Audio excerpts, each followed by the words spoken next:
Lietuvos sesės, tavo kapą vainikais rūtų padabins.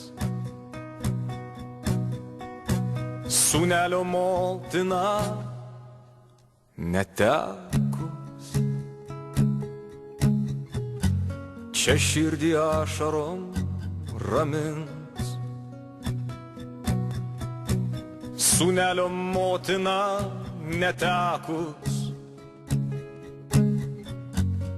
čia širdį ašarom ramins. Tau laurų spindinčią karūną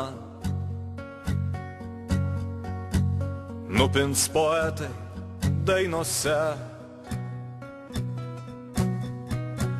Garbė ir meilė tau tebūna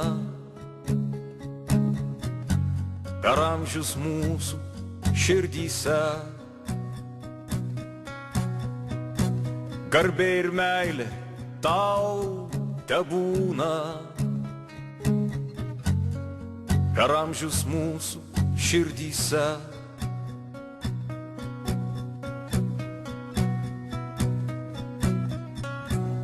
Sovietams reokupavus Lietuvą buvo išleistas įsakymas organizuoti vadinamosius įstribitelių būrius.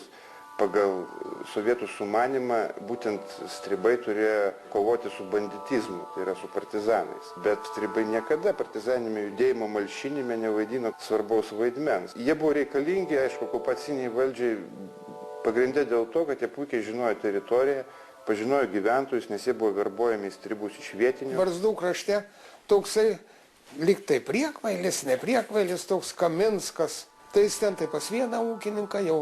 Čia tiems ūkininkams tarnų nereikėjo, tai atvažiuoja stribai.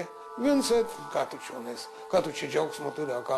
Ot pareik pas mus, tai kiek norėsi, tai pasimsi. Visi vyrai mes ir išgersim, padainuosim. A, tai būt gerai. Ir išėjau pas stribus. Visiškai natūralu, kadangi didžioji jų dalis, kaip sakau, ten nebuvo jokie idėjiniai, o paprasčiausiai patys bandė kažkaip išsisukti iš tos situacijos, dėl to užsirašė į stribus, bet vis dėlto pagrindinė publika tai buvo pakankamai degradavusi. Vagės neprisitaikė gyventi, jie buvo priversti dalyvauti ir šeimų trėmimuose, ir konfiskacijose turto. Pagaliau, kai pradėjo miestų gatvėse valkioti partizanų lavonus, tai vėlgi tai buvo pagrindinis stribų užsiėmimas.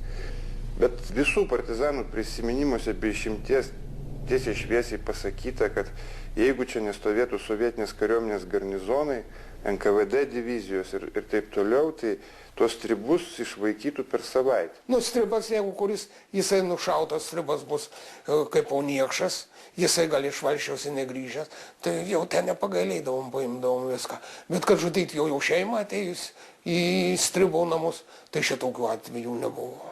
Bet čekistai visur, reiškia, ir mūsų ten jau valsčiui visur rašydavo nekaltą civilį žmogų nušolį.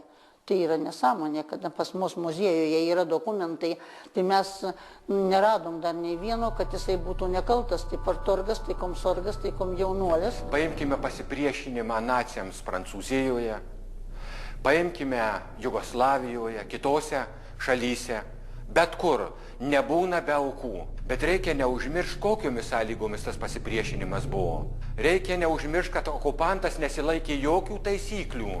Ne partizanai primetė tokią kovą pirmiausia, okupantas tą kovą primetė. Bet partizanų vadovybė labai aiškiai nustatė principus, kokie turi būti, kad nekalti žmonės negali būti liečiami.